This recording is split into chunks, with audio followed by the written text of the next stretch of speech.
Olá pessoal, estamos aqui no programa Judaísmo Sem Limite. Eu sou Gabriel Elkinhuri. Estou comigo com o Rav Michani. A ideia é que a gente possa trazer para o jovem um conteúdo que é sem preconceito, um conteúdo que a gente já sentiu na nossa vida, assim, eu como Baal Teshuvah, né? Já tive essas questões, a gente trabalhou numas perguntas com muito carinho, perguntas que o jovem realmente se faz, né? Até independente se você é um pouco mais velho, se você é um pouco mais novo, todo mundo que já se questionou sobre o judaísmo, a gente teve um cuidado de, cara, é isso aqui que faz sentido, é isso que está na cabeça do jovem, né? Dessa pessoa que quer entender um pouco mais as suas raízes, trazer para essa pessoa justamente o porquê das coisas, o porquê das mitzvot, o porquê do Shabat, o porquê, né, de tradições. Então a gente vai não só trazer as nossas visões, né, a nossa visão sobre o judaísmo, mas a gente também quer trazer aquilo que você tem de pergunta. Então a gente faz um convite aqui já desde o início do programa, que tudo aquilo que você teve de dúvida, que talvez você já perguntou e não teve uma resposta que foi satisfatória, uma coisa que não realmente fincou, né? Então,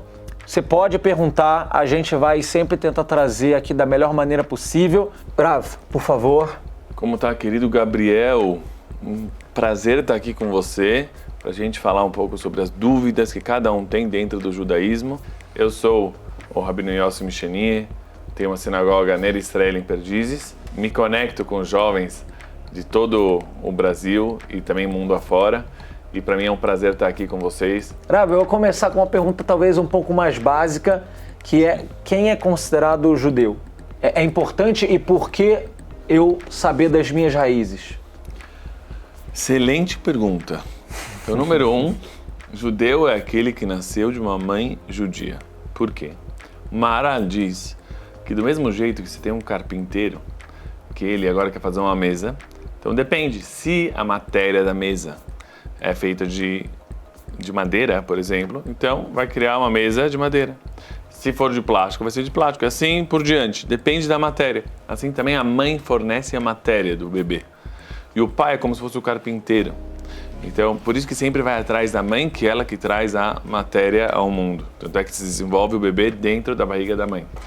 E agora, em relação a ser Cohen, Levi, Israel, em relação a dentro do judaísmo que tem uma hierarquia, isso sim depende do pai, porque já que ele é o carpinteiro, ele que traz a marca, como se fosse, então, por isso que passa do pai esse Cohen, Levi, Israel. As raízes da pessoa, do ser humano, ele vem da alma, né? A alma da pessoa tem vários mundos e desses mundos a pessoa se conecta com eles. Então, por isso que o judaísmo, quando Hashem deu pra gente a Torá e as mitzvot, Hashem deu pra gente uma conexão forte com a nossa alma e o Criador, que é um mundo diferenciado. E por isso que tem essas raízes do judaísmo. Então, às vezes a pessoa ele fala, tá, o que me muda, o que não muda? Mas no final, essa conexão que ele tem com o judaísmo é algo milenar, algo de gerações tras gerações. E eu acho que até pegando esse gancho, tem muito essa inquietação de, tá, eu sou judeu, mas e daí, né? Por que eu preciso seguir essa tradição? Tipo, o judaísmo acaba sendo uma escolha, talvez buscar isso um pouco mais, então o que muda, né? Quando eu falo assim, cara, as tradições são uma coisa importante. Algo que todo judeu deve saber é que não é uma escolha. Todo judeu, todas as almas estavam quando Hashem entregou a Torá no Monte de Sinai. Todas, não tem uma alma que não estava lá. Então, imagina você que eu estava lá no Monte de Sinai e eu recebi a Torá com todo o povo. Eu não lembro, é verdade, porque Hashem faz de propósito a gente esquecer as coisas do passado para a gente ter o poder de escolha. Se eu lembrasse que eu estava no Monte de Sinai e eu vi a Torá... Você perde o livre-arbítrio. Ia perder o livre-arbítrio. Muito bom. Então, por isso, eu estava lá. Eu vi aquilo. E Hashem, naquele momento, me designou isso a mim. É uma responsabilidade que eu tenho. Então imagina que eu tenho responsabilidade fiscal com o governo no país e eu não tenho como negar minha responsabilidade. E se eu só negar impostos, vou pagar a conta algum dia. Sim, a mesma coisa assim com Hashem. A gente tem essa responsabilidade com ele que lá atrás a gente optou e escolheu. Quero agora, esquecer, quero negar, não importa, isso está acima de você, isso é uma coisa que está dentro de você e você não tem como, é o contrário, é um mérito gigantesco que a pessoa teve esse contato com o Criador e optou em entrar, ser o filho do Criador, como Hashem diz, né? Am Kadosh, é um povo santificado, são os sacerdotes dos povos. Caramba! Quando a gente pensa nessa perspectiva, existe um senso de responsabilidade grande. Sim. Que cai sobre nós, né? E que não necessariamente é algo que eu escolhi, mas que Deus me escolheu. A verdade é que não é que você não escolheu, você sim escolheu falar na Sevenishma lá atrás, que você vai fazer e vai ouvir todos os conceitos de Hashem. Hashem foi para cada povo e ofereceu a Torá, e você fazia parte do povo, você estava lá, só que hoje você não lembra. Então sim, foi uma escolha sua. Hashem ofereceu pra gente e a gente aceitou. Então foi os dois lados, um quis o outro. É tipo um pedido de casamento. Quem quer quem? O marido vai atrás da mulher normalmente, o homem vai atrás da mulher, mas a mulher aceita. Se a mulher não aceita o casamento, não tem casamento. Então é mútuo. Então quando a gente diz se aproximar, eu acho que é além só de começar a frequentar os lugares, e nos eventos, enfim, né, que isso o que a comunidade Baruch Hashem, né, acaba trazendo, mas que tem essa questão das responsabilidades. E quando eu trago para mim, por exemplo, mitzvot, né, brevemente, eu me lembro que eu comecei a comer kasher um pouco antes, na verdade, da pandemia. E nisso eu comecei assim, até devagarinho, né, então no início carne, frango, né, só kasher. E aí eu levantei essa bandeira.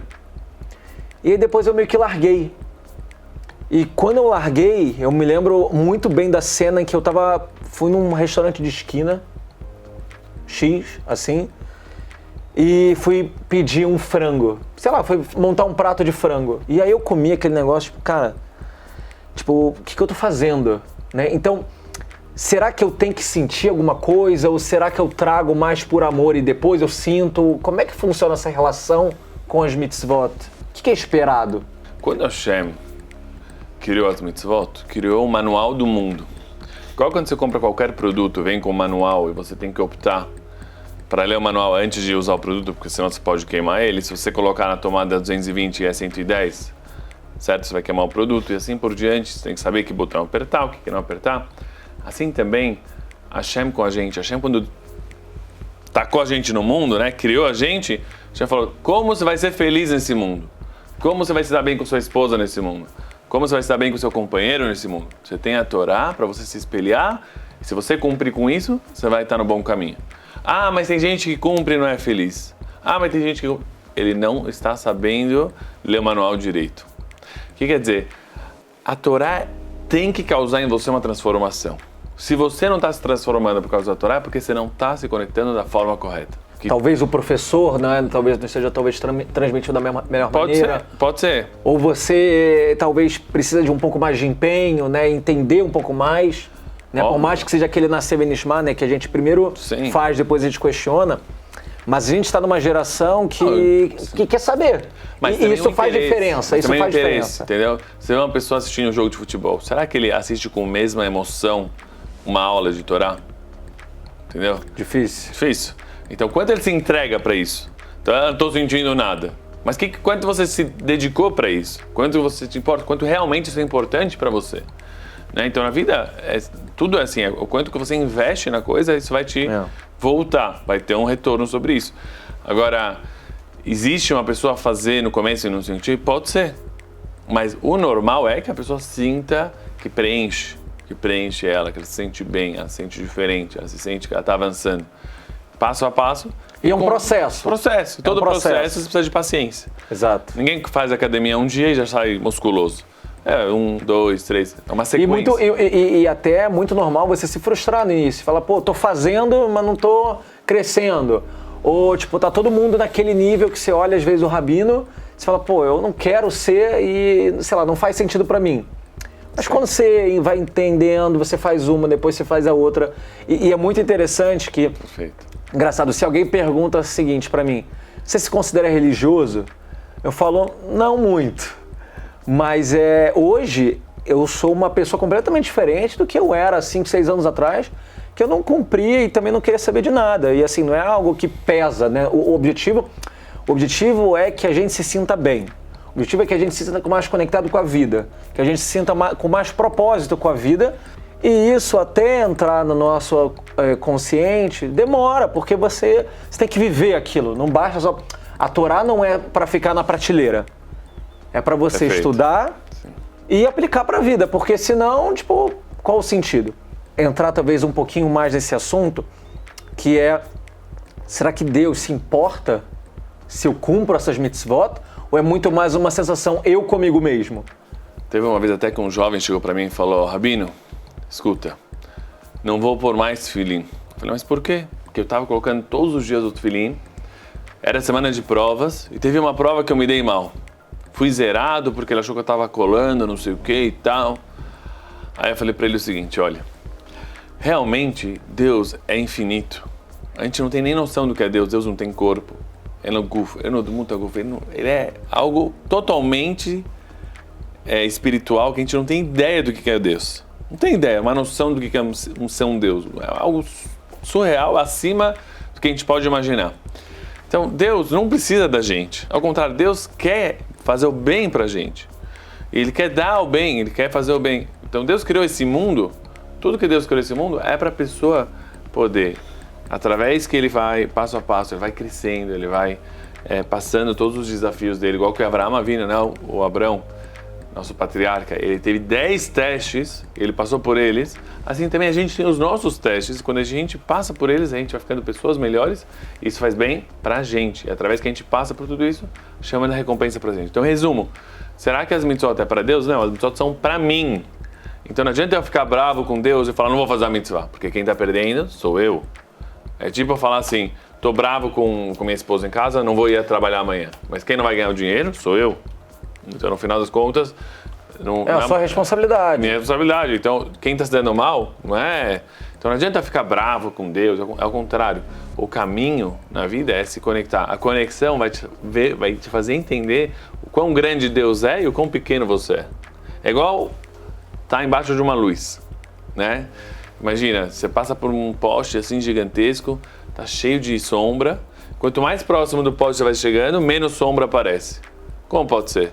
Quando você está longe da luz, que é longe de Hashem, então aí aparece muita escuridão, muita sombra, começa dúvidas, você começa a ver muita coisa negra, não entende as coisas. Mas quanto mais próximo da luz você estiver, menos você vai ver toda essa escuridão, menos você vai ver o quanto falta e mais o que você tem e o quanto você se conecta com o Criador.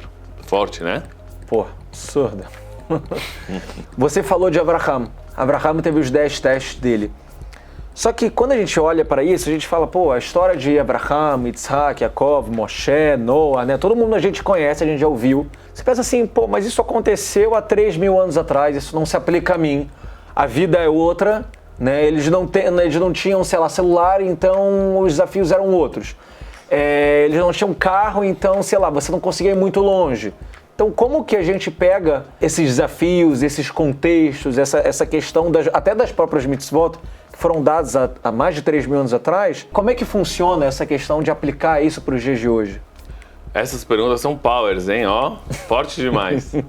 Mas assim, vamos primeiro no momento histórico. Avraham Avinu, ele chamava de Avraham Ivri. Por que Ivri? Ivri é hebreu. Ivri vem do significado que ele estava de um lado do mundo e o resto do mundo estava do outro. Que ele estava me'ever hasheni, ele estava do outro lado. Ivri quer dizer do outro lado? De ever, de estar do outro lado. E aí, então o que acontece? Isso no significado da Torá, né? Sim. Então qual que é o contexto? Que o povo, todo mundo naquela época era idólatra. Só que Avraham Avinu saiu da caixinha. O pai dele era um grande idólatra. Então ele saiu da caixinha e ele virou uma pessoa diferenciada. E ele começou a buscar Deus. Como pode ser? Não faz sentido. Como pode ser que uma coisa que não se mexe vai ser um Deus? Né? Como que existe o conceito de idolatria? Ele foi buscar a verdade. Talvez é o sol, talvez é a lua. Até que ele encontrou. Ele foi vendo, sol não é Deus porque ele some. Né? Quando é noite não tem sol. Então pronto, não é sol o Deus. Então ele foi meio que indo por eliminatória. Indo por eliminatória até... Fala, não, alguém está aqui, só que está escondido. Tá. E aí Hashem apareceu para Avraham Avinu. Só que depois, na época de Yaakov, quando Yaakov teve embate com o anjo de Esav, então aí ele deu um nome para Yaakov chamado Israel. que sarita, que você se desviou, você é forte, você fez algo diferente. Você não é igual a todo mundo. Todo mundo vai na mesma, rebanho e tal. Não, você consegue cuidar do kasher, você consegue cuidar do Shabbat, você consegue ir contra a maré. Então, a partir daí, virou Benei Israel, o povo de Israel. Depois disso, mais ou menos depois do primeiro, quando destruiu o primeiro templo, a época de Mordecai, Ha-Yehudi, Ish Yehudi, aí começou a chamar de Yehudi. Por quê? Porque quando perdemos o primeiro templo, também começou a ter idolatria e tal. E Yehudi vem de Lehodot. Lehodot é confessar, agradecer. E também uma forma da pessoa, ele vê o que está certo e o que está errado. Sim, ele detectar.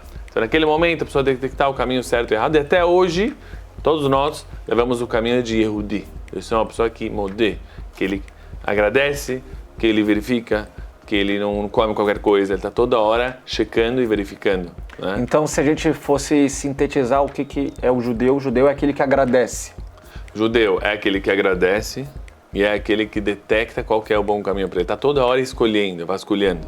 Então é verdade que a Torá, voltando à sua pergunta, que a Torá foi entregue faz 3.000 anos atrás, mas ela é 100% atual, porque ela te traz o mesmo manual que serviu lá atrás, faz 3.000 anos atrás, contra um mundo inteiro com princípios diferentes, tanto na época de Noé, que se destruiu o mundo, imagina, se não fosse que Deus tinha prometido que não ia mandar mais o dilúvio, a gente podia receber um dilúvio de novo, porque os mesmos pecados que tinham na época de Noé tem hoje. Só que o que acontece? Noé foi forte o suficiente para ganhar deles, assim também a gente. É verdade que tem tecnologia, tem muitas coisas que nos levam, mas a tecnologia também te ajuda a você se aproximar. A um clique de botão você consegue acessar milhares de shiurim, tá aqui assistindo a gente e se conectando com o Hashem, com o Criador. Você consegue ver o Siduri, você consegue fazer doações, você consegue fazer um monte de coisas produtivas. Então, em todas as gerações, você tinha o Ivri, né? Você tinha todo mundo de um lado e os corretos querendo buscar um caminho do outro lado. E isso é o judeu, que não importa, faz 3.000, 2.000, 1.000 ou hoje em dia, a gente está a todo momento buscando o caminho e tentando vasculhar, né, o Yehudi, que ele busca o caminho da verdade, da conexão com Hashem. Se Hashem tivesse mudado de ideia e achado que a Torá já não é mais válido para a nossa geração, Hashem ia fazer a mesma coisa, mesmo que fez faz 3.000 anos atrás, e entregar para a gente outra Torá e falar, olha, risquem isso, não ia mandar pessoas à noite para sonharem, porque se Deus entregou a Torá no Monte Sinai, faz outro Monte Sinai, qual é a dificuldade para Deus? Né? Então, se mudasse alguma coisa no meio do caminho, Hashem ia avisar. Se Hashem não avisou, é porque segue igual. Eu até queria puxar esse gancho, talvez para uma segunda parte da pergunta. Eu falo assim, poxa, meu estilo de vida é muito difícil, eu não moro perto de uma comunidade, como que eu mantenho isso? E talvez não é nem como que eu mantenho, eu não quero mudar. Então, o que eu faço para trazer talvez essa luz do judaísmo para mim, né, para minha vida, mas ao mesmo tempo eu tenho um pouco de medo, tipo, eu não quero virar rabino, né, porque é isso, todo mundo quando conhece a gente, né, essas pessoas que nos acompanharam ao longo da vida, às vezes você toma uma decisão e fala, pronto, vai virar rabino, vai para Yeshivá. E também ela não está talvez muito afim de mudar o estilo de vida dela. Então existe uma forma de você casar, você conhecer um pouquinho mais, mas você, sei lá, não abandonar o seu estilo de vida? Imagina uma pessoa que quer construir uma fábrica. Se ele pensar já tem 1.000 funcionários de uma vez, ele vai desistir no primeiro dia. Né? Imagina uma gestão de 1.000 funcionários. Mas se ele começar com um funcionário, 2, 3, ele vai subindo assim, ele vai crescendo de uma forma orgânica e também de uma forma saudável. Sim, também no judaísmo, se você no primeiro dia pensar em virar o master religioso, rabino e tal, realmente já vai desistir no primeiro minuto. Mas você tem que ir, começa uma coisinha, dá um passo para frente. E você vai vendo, esquece o amanhã. O amanhã você vai vendo, cada dia você vai avançando um pouquinho, e você vai vendo se você vai gostando, se não está gostando, como que está indo, como está fluindo, se isso está fazendo sentido para você, se está se conectando. Como tudo na vida, tudo tem o seu tempo, tudo tem seu timing, não adianta você querer pular etapas, ao contrário. No geral, é sempre degrau por degrau. Ninguém consegue construir um prédio do segundo andar. Começa pelo primeiro, segundo, porque senão o prédio cai. Muito obrigado. O prazer é todo meu. O prazer é nosso aqui, né? te receber. A gente está até querendo receber as perguntas de vocês para que a gente possa trazer a minha visão, a sua visão e a visão sua. É isso. Esperamos a todos. Vem com a gente, se Deus quiser.